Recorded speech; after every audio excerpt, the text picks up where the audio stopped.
2022ला 9,000 रुपये जर सोयाबीन विकलं असेल तर आज मॅक्झिमम इन्फ्लेशन रेट म्हणजे महागाईचा दर हा आपला 7 रुपये आहे.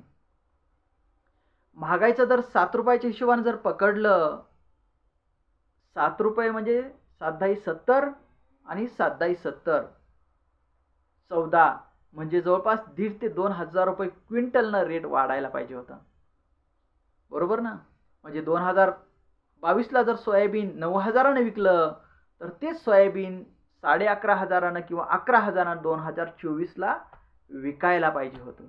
पण आज सगळ्यात मोठी शोकांतिका आहे मित्रांनो. आज मार्केटला सोयाबीन विकत आहे फक्त आणि फक्त 4 ते 4,500 रुपये क्विंटल. 4 ते 4,500 रुपये क्विंटल. कसा धंदा करायचा?